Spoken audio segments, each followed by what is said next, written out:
These are some Dinar Guru updates, starting off with Pimpy question. Can the Iraqi Dinar reach an exchange rate of $3.22? Pimpy says of course it could, but there's a lot of things that are going to have to take place in order for that rate change to actually happen. I don't see the Iraqi Dinar going up in one huge jump. As the economy recovers and their infrastructure starts to rebuild, you'll see it probably go up in smaller increments, not all at one time. Frank 26 article quote, Al-Ekabi, the 2023 budget will be explosive and reveals the reason for Al-Najjar's resignation.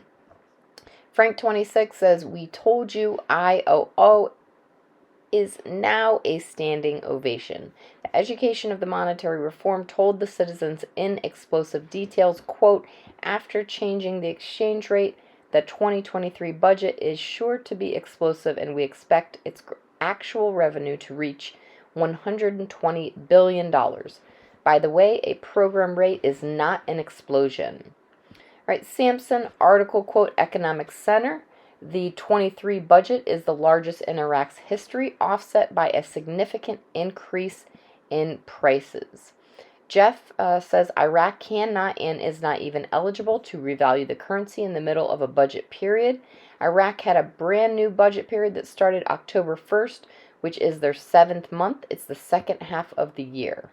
Mark Z via PDK, it's dead silent from all my sources, from paymasters, bankers, redemption centers, you name it. Right now, it seems all eyes are on today's election outcomes. Pimpy article quote, Al-Aqabi, the 23 budget will all be explosive, and reveals the reason for Al-Najjar's resignation. Here's the talk of the town. We know they have a huge surplus. By the end of this year and next year, they should have about $200 billion to do whatever it is they need to do to help rebuild Iraq.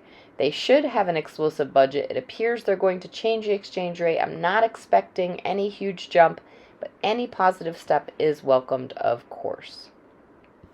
Caparoni says Iraq will follow the directives of the IMF, and the IMF made it very clear several years ago about the dinar gradually appreciating over time based on economic success. This is the path Iraq will take. Sandy Ingram article quote, Iraq plans to produce cars locally in partnership with Egypt, unquote. Sandy says Iraq is following in the recommendation of the IMF and creating streams of income outside of the oil industry. Nader from the Mideast says, I think they're going to put 1-to-1. I don't think they're going to put it 1,200 or 1,350. When I don't know the exchange rate they're going to change. When? I don't know. I'm targeting 2023. If they do it before, good for them, good for us. I wish they could do it before. It's a waiting game. When they stop selling dinar for a couple of days all over the world, you know that money is going to switch. And lastly, RV already. From what I have seen from the news, Iraq will continue to lie about the RV, but I think it will happen sooner rather than later. I believe the RV and the budget are actually ready to go.